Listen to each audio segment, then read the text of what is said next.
உங்கள் மகிமை வெளிவரட்டப்பா. என் வாழ்க்கையில் அசுத்தங்கள் எல்லாம் நீங்கி பாவமர கழுவி என்னை இன்னைக்கு பரிசுத்தமாக்குங்கப்பா. ராஜா, இன்னைக்கு இணைந்திருக்கிற ஒவ்வொரு மேலும் உங்கள் கிருபை இருக்கட்டு ராஜா. எசு ராஜா, அவங்களை ஆட்கொள்ளுங்கப்பா, அவங்கள பலப்படுத்துங்கப்பா, அவங்கள ஸ்திரப்படுத்துங்கப்பா. எல்லாரும் சொல்லுங்க, என்னை ஸ்திரப்படுத்தும், என்னை பலப்படுத்தும். நீங்க போதும் ஏசப்பா, உங்க சமூகம் எனக்கப்பா. நீங்க போதும் ஏசப்பா, உங்க சமூகம் எனக்கப்பா. எத்தனை இன்பமோ உந்தன் சமூகமே, எத்தனை இன்பமே உந்தன் சமூகமே. என் உள்ளமும் உடலுமே உமக்காய் ஏங்குதே. என் உள்ளமும் உடலுமே எனக்காய் ஏங்குதே. என் மரதனா ராதனா ரிபதனமா ராதனா ரிபஷதுனா மிபரஷதுனா ராதனா ருபதனமா ராதனா. அப்பா, உம் சந்நிதியில் எப்போ நான் வந்து நிற்பேன். அப்பா மரதனரோ எப்போ நான் ரிதனமோ. திருமுகம் கண்டு நான் ரிதனோ ராதனோ. உம் திருமுகம் கண்டு நான் ரிகனா ராதனோ ரிகரதுனோ ராதனோ ரிபதனுனா ராதனா. எசு ராஜா மிபதனகோ ராதனா. எசப்பா ரபிதனமோ ராதனோ. தேனிலும் இனிமையே ஐயா, தெவிட்டாத அமுதமே. ஓரிதன் மருதனோ ரிகனா ராதனோ. ரீதியும் கிடைக்காத ஒப்பற்ற என் செல்வமே. நான் தேடி தேடி கிடைக்காத ரிகனா ராரதனா. யசுராஜா ரதுனகா யசுராஜா ரிதனமா. யஸ்மரதுனோ ராதனா ரிதன் மனுரா ராரதா. யசப்பா ஹalleluya ஹalleluya ஹalleluya ஹalleluya. உமக்கு நன்மரகாராதீரோ ஏரதன் மன்மன்மாரா ரஹிரதுரஷதுனா ரிபனோ ரதுனி ரதனா. பேசுவோமே, அவரோடு பேசுவோமே. ரிபலஹசிதன்மனா, அவரை மலுஷலதனே, அவரை முழுமையாய் விசுவாசிப்போமே. ரிஹாலாசிதன்மனா. ஒவ்வொரு மேலும், ஒவ்வொரு ஸ்தலத்தின் மேலும், ஒவ்வொரு சரசின் மேலும், மபாஷிகளே ஒவ்வொரு சரீரத்தின் மேலும் லிமபோஷிகலேகா உமது ஆளுகை லோட், உமது ஆளுகை லோட், உமது ஆளுகை லோட், உமது ஆளுகை லோட், உமது பிரசன்னம் லோட் லோட். நீங்க ஒவ்வொருவரையும் சந்தியும் அப்பா, சந்தியும் அப்பா. ஒவ்வொருவரோடு பேசும் ஆண்டவரே, ஒவ்வொருவரையும் பலப்படுத்தும் ஆண்டவரே. பலமுள்ள ஆவியை இவர்களுக்கு வழங்கும் இயேசுவின் நாமத்தினாலே இவர்கள் வாழ்வடையட்டும். இயேசுவின் நாமத்தினாலே ஒரு அற்புதம் நடைபெறட்டும். இந்த நாள் ஆசீர்வதிக்கப்பட்டிருக்கட்டும். இந்த நாளிலே உமது மகிமை விளங்கட்டும். எல்லா சாப நுகங்களும் ரிபாஷிலேயே அருந்து சாம்பலாகட்டும். கரபூஷேகரா பரிசுத்த அக்கினி போடப்படட்டும். ஏஸ்மலா ரிகலிஷலூதனா மகுரிஷதுன்மணி அதுன்மனோ ரிதனகோ. நன்றி நன்றி நன்றி அப்பா, நன்றி. உங்கள் வல்லமையின் கரத்திற்கு எங்களை அர்ப்பணிக்கிறோம். நீரே மகிமைப்படும், நீரே மகிமைப்படும். இயேசுவின் நாமத்தில் பிதாவே, ஆமென். நிச்சயமாய் தேவாவியானவர் உங்களோடு இடைப்பட்டிருப்பார். அவர் நல்லவர். அவர் அதிகமாக நேசிங்க, அவர் அதிகமாக நேசிங்க. வேற யாரும் இருந்தாலும் இல்லாட்டாலும் அவரை மட்டும் அதிகமாக நேசிங்க. அவர் எல்லாவற்றையும் பார்த்து கொள்ளுவார். உங்கள் லைஃப்பில் நீங்கள் எடுக்க வேண்டிய தீர்மானம் அதுதான். என் தேவனோடு கூட நான் வாழுவேன் அப்படி சொல்லணும். கர்த்தர் உங்களோடு கூட இருக்கிறார். நாம் அனைவரும் இன்றைக்கு வேதத்திலிருந்து ஒரு சில வசனங்களை தியானிக்க போகிறோம். வேத புத்தகத்தை எடுத்துக்கொள்ளலாம். ரோமர் எழுதின சுவிசேஷத்தை எடுத்துக்கொள்ளுங்க. ரோமர் 4வது அதிகாரம். கடந்த வாரத்தில் 18வது வசனம் வரை பார்த்தோம். இன்னைக்கு 18வது வசனத்தை திருப்பிக் கொள்ளலாம். வாசிக்கலாமா? உன் சந்ததி இவ்வளவா இருக்கும் என்று சொல்லப்பட்டபடியே நான் அநேக ஜாதிகளுக்கு தகப்பனாவதை நம்புவதற்கு ஏதுவில்லாமல் இருந்தோம். அதை நம்பிக்கையோடு விசுவாசித்தான். No hope. அதனால் அதிலெல்லாம் நம்பிக்கை இல்லை. அது நம்புகிற மாதிரி எதுவுமே இல்லை. அங்கே நம்புகிற மாதிரி எதுவும் இல்லை. ஆனால் வாக்குறுதி வந்துட்டு தேவன்கிட்ட வாக்குறுதி வந்துச்சு. அப்போ சொல்றா, உலகத்தில் இல்லை, இந்த பூமியில் எதுவும் இல்லை. புரியுதா நான் சொல்றது? உலகத்தில் ஒன்றும் இல்லை. இந்த ஆசீர்வாதம் இந்த உலகத்தில் இல்லை. இந்த உலகத்தில் இல்லாத இந்த உலகத்தில் உட்காந்துட்டு எனக்கு அவங்க இதை செய்வாங்களா, இந்த லோன் கிடைக்குமா, இந்த காரியம் வாய்க்குமா, இப்படி ஆகுமா, அந்த ஆள் வருவானா, கர்த்தர்கிட்ட யாருக்காகவும் செபிக்கிறது.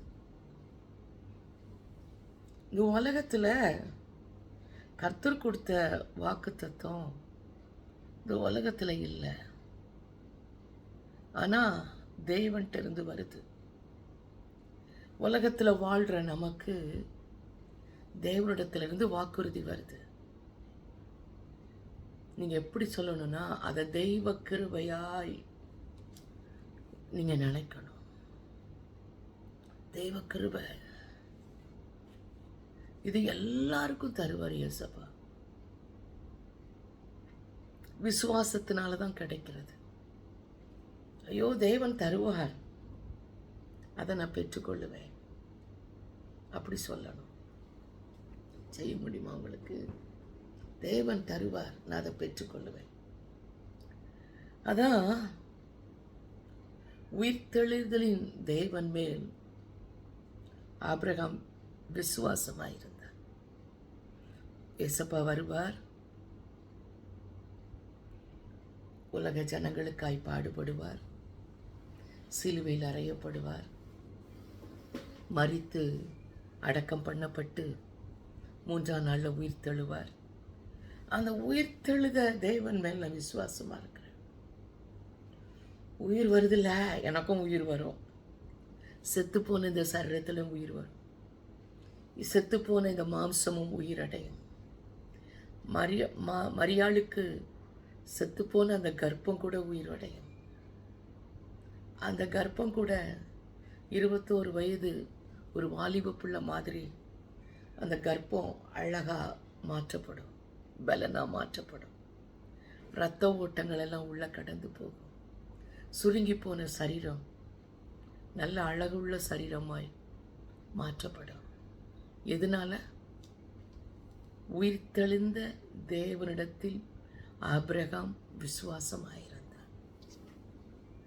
உன் வாழ்க்கையும் மாறும். இதுதான் வாழ்க்கை இல்லை. இந்த கஷ்டம் மாறும். உன் பிள்ளைக்கு வாழ்க்கை மாறும். தேவன் பார்க்கிறார். வசனங்களில் நம்மளை வழி நடத்துகிறார் ஆண்டவர். வசனங்களை வாசிக்கும் போதே இந்த வசனம் எனக்கு தான் அப்படிங்கிற மாதிரி வழி நடத்துகிறார். ஆபிரகாம வானத்தில் உள்ள நட்சத்திரங்க மாதிரி உன சந்ததி இருக்குங்கிறார். கடற்கரை மணலை போல ஒரு சந்ததி விளங்கும்னு சொல்கிறார். வாக்கு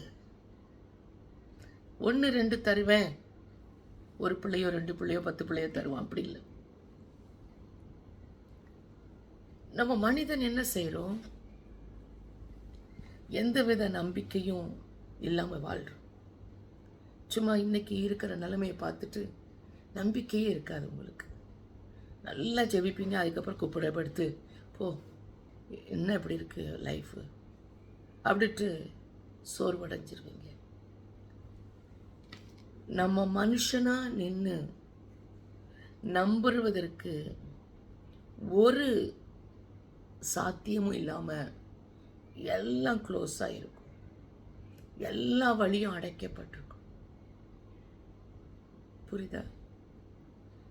அப்படி இருக்கும்போது ஆபிரகாம் விசுவாசித்தார். நாமளும் அதை தான் விசுவாசிக்கணும். ஆதியாகவும் 15:5 வாசித்து பாருங்க.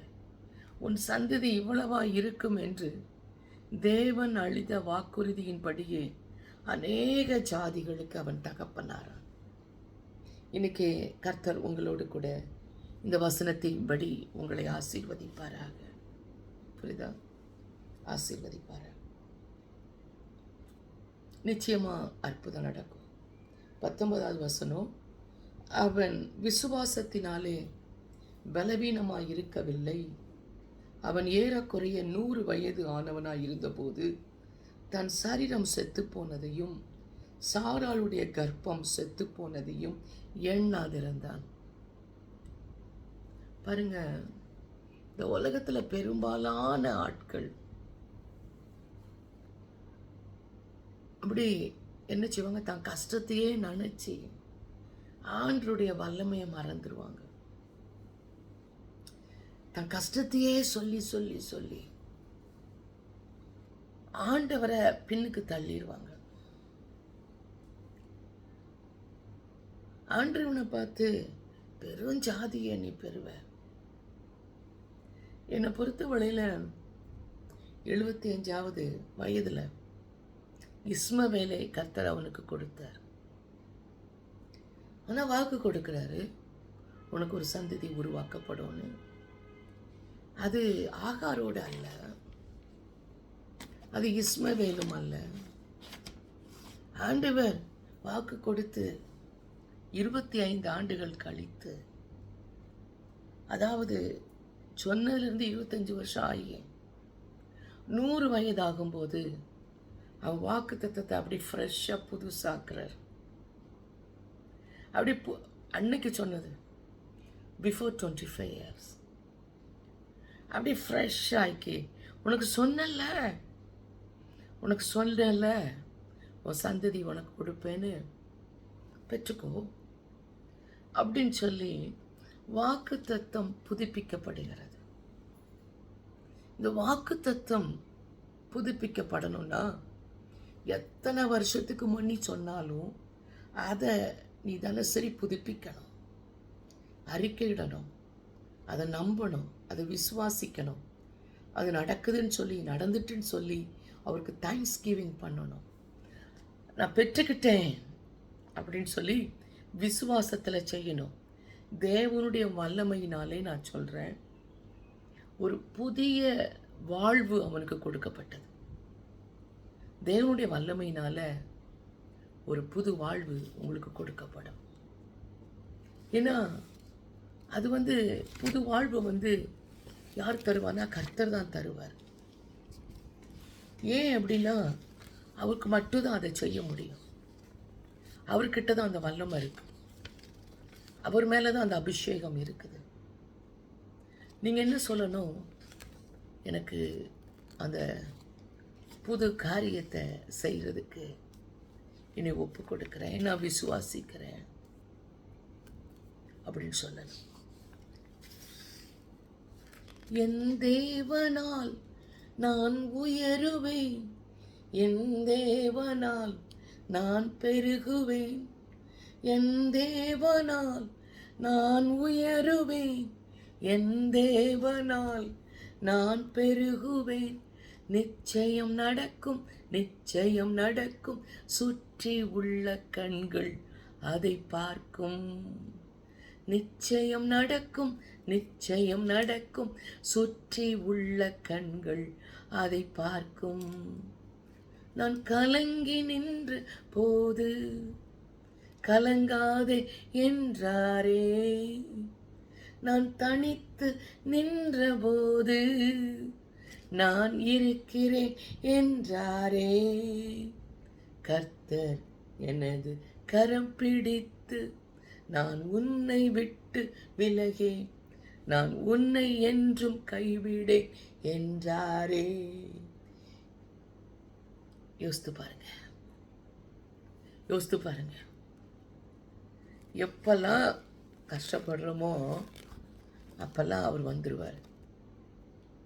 அவர் வந்துடுவார். அவர் நம்மளை பலப்படுத்திடுவார். அவர் நம்மளை நடத்திடுவார். அப்போ அந்த புது வல்லமையினால அந்த வாக்கு தத்தத்தை ஃப்ரெஷ்ஷாக மாற்றணும். நம்ம எப்பவுமோ சொன்னாங்க அப்படி இல்லை, இப்பவும் அதே தான், இப்பவும் அதே தான். உங்களுக்கு புரியுதா?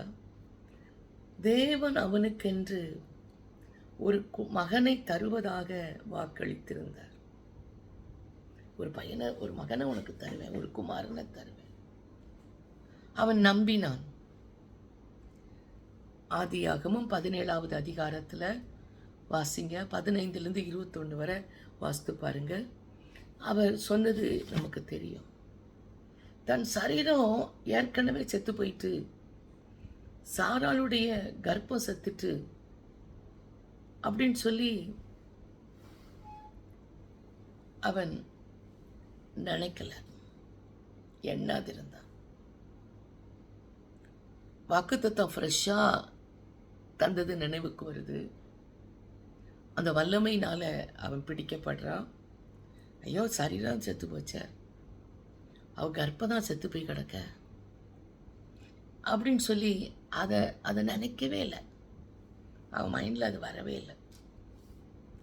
விசுவாசத்தினாலே அவன் பலனாய் மாறினான், பலவீனமாய் இல்லை. ஆண்டவர் சொல்லிட்டாரு, திருப்ப திருப்ப சொல்றாரு. ஆனால் மனுஷனுடைய பேச்சு எப்படின்னா நம்பிக்கையற்றது. நம்ம தான் நம்பிக்கை இல்லாமல் பேசிகிட்டே இருப்போம். நம்பிக்கையற்றது.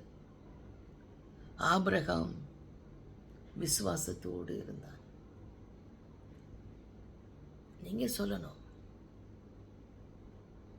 நான் வாழ்வேன், என் வாழ்க்கையில் அற்புதம் வரும், ஆண்டவர் என்னை கைவிட மாட்டார். நான் சொல்றேன், மனுஷனுடைய பேச்சு நம்பிக்கையை தராது உனக்கு. ஆனா தேவனுடைய வார்த்தை உன்னை நம்பிக்கை ஊட்டும். அது என்ன வார்த்தை? வாக்குத்தத்தம். அந்த வாக்குத்தத்தத்தை அது நிறைவேறாமல் இருக்குதா இவ்வளோ நாள் வர? 20வது வசனம் வாசிங்க. தேவனுடைய வாக்குத்தத்தத்தை குறித்து அவன் அவிசுவாசமாய் சந்தேகப்படாமல் கர்த்தர் வாக்குத்தத்தம் பண்ணினதை நிறைவேற்ற வல்லவராய் இருக்கிறார் என்று முழு நிச்சயமாய் நம்பி தேவனை மகிமைப்படுத்தி விசுவாசத்தில் வல்லவனானான். அதாவது வாக்குத்தத்தம் நிறைவேறாமல் இருக்குது, இன்னும் நடக்கலை. வாக்குத்தத்தத்தை பார்க்கும்போது நமக்கு தைரியம் வரணும், ஒரு நம்பிக்கை வரணும், ஒரு விசுவாசம் வரணும். அது என்ன சொன்னாரு செய்யலை அப்படி வரக்கூடாது. தேவன் அதை சொன்னார், தேவன் சொன்னார், அப்படி சொல்லுங்க. தேவன் சொன்னார், சகலத்தையும் உருவாக்கின தேவன் சொன்னார், சர்வ வல்லவர் சொன்னார், வல்லமை நிறைந்தவர் சொன்னார், ஜீவன் உள்ளவர் சொன்னார். இப்படி சொல்லணும். அது அவன் நினைக்கிறான், தேவன் சொன்னார், தேவன் சொன்னார், அவர் சொல்லிட்டாரு, நான் விசுவாசிக்கிறேன், எல்லாம் அப்படியே நடக்கும். அவர் சொன்னபடி எல்லாம் அப்படியே நடக்கும். அன்பானவர்களே, விசுவாசம் ஸ்ட்ராங்காக இருக்கணும், வலிமையாக இருக்கணும். விசுவாசம் தள்ளாடக்கூடாது, விசுவாசம் நேரத்துக்கு நேரம் மாறக்கூடாது. தேவன் தேவனால் நான் சொல்கிறேன், பொய் சொல்ல முடியாது. நம்மளாம் பொய் சொல்கிறோம்ல, அவரால் பொய் சொல்ல முடியாது. நாம தான் விசுவாசத்தில் உயிர் பெறணும். நீங்கள் தான், வேற யாரும் இல்லை, நீங்கள் தான் உயிர் பெறணும். எத்தனை எதிர்ப்பு இருக்கட்டுமே, நீங்கள் அதை செய்கிறவர் யார்? ஏசப்பா தானே. அதனால் தேவனை மகிமைப்படுத்தினான். தேவன் பொய் சொல்ல முடியாது, தேவன் சொன்னது நடக்கும். அதனால் அதை செய்கிறவர் அவர் தான். தேவனை மகிமைப்படுத்துகிறான், துதிக்கிறான். ஆபிரகாமுக்கு தெரியல எப்படி இந்த வாக்குத்தத்தத்தை நிறைவேற்ற போகிறான்னு தெரியல. வாக்குத்தத்தம் பண்ணினது தேவன், அவரால் மட்டும்தான் இதை நிறைவேற்ற முடியும். அதில் வல்லவராக இருக்கிறாரு அவர் அப்படின்னு சொல்லிட்டு அவரை ரொம்ப ஸ்ட்ராங்காக நம்புகிறான். நம்பினா நல்லா துதிக்கிறான், மகிமைப்படுத்துகிறான், போற்றுறான், வணங்குறான், அவர் பாதத்தில் விண்ணப்பம் பண்ணுறான்.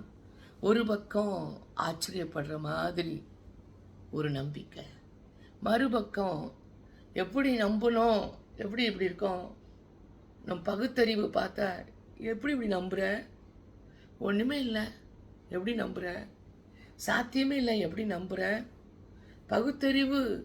இப்போ சொல்லுவோம், சரி நீ நீ ஆல்ரெடி டிசைட் பண்ணி ஸ்ட்ராங்காக இருக்க, அவரையே நம்பிடு அப்படிங்க. அவரையே நம்பிடு, அவருக்காகவே வாழ்ந்துரு, அவருக்காகவே வேதம் வாசி, அவருக்காகவே ஆலயத்துக்கு போ, ஆலயத்தில் போய் ஆண்டவர் தொழுது கொள்ளு. நான் சொல்கிறேன், அண்ட சராசரத்தை படைத்த அவர் முன்னாடி நகலக்கூடாத ஒரு காரியமும் இல்லை.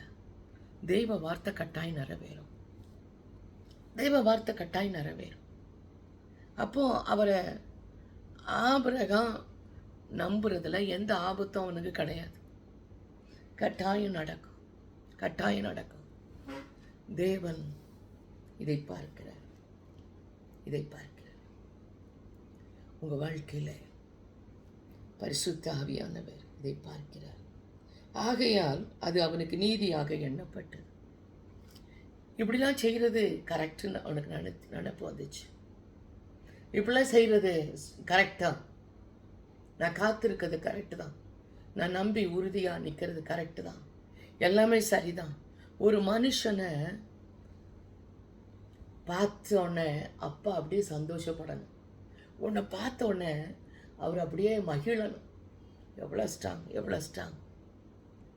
அப்போ அன்பானவர்களே, களி கூறுகிறதுக்கு அவரை பண்ணணும். இன்னைக்கு ஆவியானவர் உங்களோடு பேசிக்கொண்டிருக்கிறார். நீதி வரவா இருக்கு அவனுக்கு. ஆக்கின தீர்ப்பிலிருந்து அவன் விடுவிக்கப்படுறான்.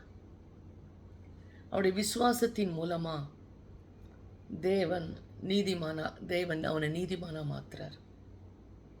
இன்னைக்கு நம்ம லைஃப்ல அதை செய்யணும், அது நடக்கணும். ஒப்பு கொடுங்க. கர்த்தருடைய ஆவியானவர் உங்களோடு பேசியிருக்கிறார். இந்த வசனத்தை திருப்ப தியானித்து பாருங்க. ஆவியானவர் உங்களுக்காக இறங்கியிருக்கிறார். கர்த்தாவே, இந்த நாளை ஆசீர்வதித்து கொடும். இந்த விசுவாசத்தில் இவங்க வாழட்டும், ஸ்ட்ராங்காக இருக்கட்டும், நீங்கள் மகிமைப்படும். இயேசுவின் கரத்தில் கொடுக்குறேன் பிதாவே. ஆமென். God bless you.